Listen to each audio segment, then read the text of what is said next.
The humans are gone. They vanished from the fossil record almost 3 million years ago.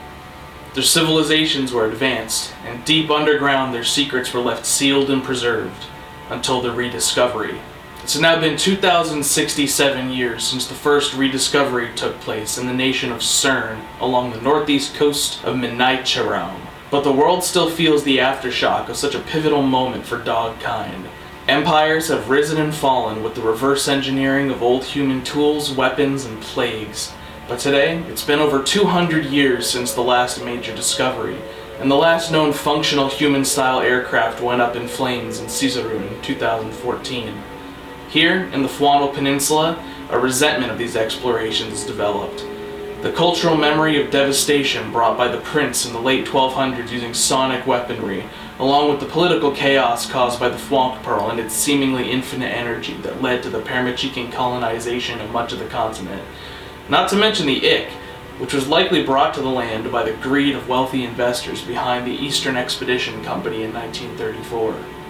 During and after the War of the Continent, many feared that we had violated the principles of Bez too far and corrupted our world beyond recognition, leading to further movements to shun the use of human discoveries. Why should we try to take after the humans? They built this technology and destroyed themselves with it.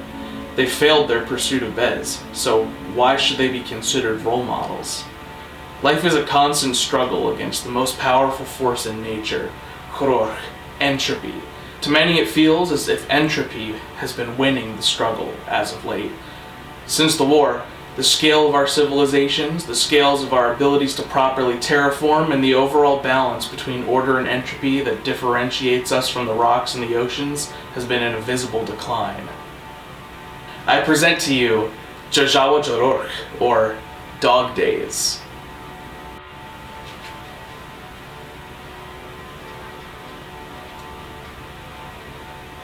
Almost 2 years ago, I started brainstorming and drafting for a comic taking place in the world in which Arodjun, Pitham, Fasvan, Paramachican, Nashin, Prince, and Shomatek are spoken. And as of right now, its first 26-page episode is now available for free on nga.org in both English and Arodjun. The story primarily follows 3 characters, Jazz, Kira, and Zan, who, one way or another, are involved in a mission to rid the world of the ick, an airborne fungal bloom which wreaks havoc on their homeland every spring. But in order to get there, they need to learn the true inner workings of their society and the society that came before them, and navigate complicated relationships with each other along the way. This first episode, that you'll see on nga.org/comic, is a pretty densely packed pilot, I'm not gonna lie. It begins with one of our main characters, Jazz, and his team navigating some ruins in Zessus Island, the large island north of the Fwannel Peninsula. I'm not gonna spoil the exact happenings of the whole episode. You can go read it right now, but it's a lot. I'm not claiming that it's perfect or anything. Like, I'm not a professional writer or artist. Just know that overall, I'm proud that I was able to fit the creation of this into my brutally packed schedule, and I hope to be able to continue this story at a hopefully faster pace going forward. Yeah, the coolest part in my opinion is that you can read this comic both in English and Arodjun. Did you notice how I've been making more Arodjun 101 shorts lately? If you don't watch shorts, I don't blame you. Like, I seriously don't blame you at all. And I'm gonna make a compilation video of every Arodjun 101 short once I've stitched them all together. I'll do that sometime soon. But anyway, I've been providing more Arodjun 101 shorts so people have an opportunity to quickly learn how Arodjun grammar works, specifically so that you can more quickly, potentially, learn how to read this comic in its intended language, Arodjun, my Conlang. So there's like a button on the comic viewing webpage, and with one click you can seamlessly swap the language of the comic between English and Arodjun. If you really wanted to make it a learning experience, you can have the Arodjun dictionary open on nga.org/languages/Arodjun and look up vocabulary words that appear in the comic, and then use the grammar basics that you learned in Arodjun 101 to figure out how to decipher every sentence in the entire episode. All 200 or so lines of dialogue that I painstakingly translated and created new constructions for. Listen, I feel like I literally learned how to speak Arodjun from translating so much dialogue. I got to the point where I was able to look at an English line and translate it straight into Arodjun without looking a single thing up, which was like an awesome feeling. This never happened to me with a Conlang before. Now, this whole webpage, and also pretty much all of nga.org itself, would have all been impossible without the glorious work of Eternal, the technological mind behind the Discord server, the website, the Minecraft server, and the interconnectivity of the three, along with the Hunger Games simulator, which has, you know, become like the most popular Hunger Games simulator on the internet lately. And also he did the typesetting for the Arodjun book and a few Conlang showcase presentations on the channel.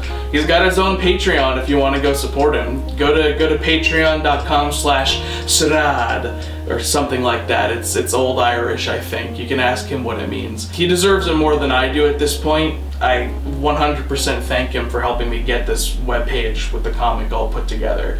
So thank you, Eternal.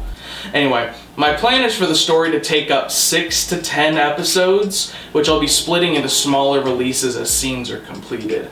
I mentioned earlier, I've already begun drawing episode 2, and I'll release them as batches of pages according to like scene transitions that make sense, most likely.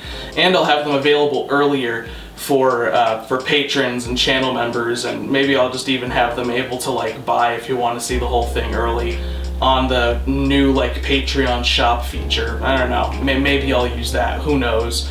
Wacky experimentation. Anyway, hopefully it won't take long between the releases, since the bulk of the time I spent making episode 1 was in refining the plot points, character arc plans, etc., and a bunch of revising.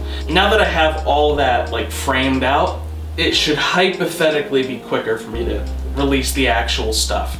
I'll make community posts and Discord announcements when new page batches come out, and then as soon as I have at least 50 pages completed, I plan on using one of my 9 remaining ISBN numbers that I bought when I made the Arodjun book to publish a physical, official print of the comic in like actual comic book format, available for purchase, which I think is going to be awesome, but that's for future me to worry about. For now, enjoy the comic. Hopefully you find it an interesting introduction, and hopefully you enjoy the Arodjun to English swapping feature. I'm like very proud of this work. I personally think it's pretty cool. Hopefully you do too.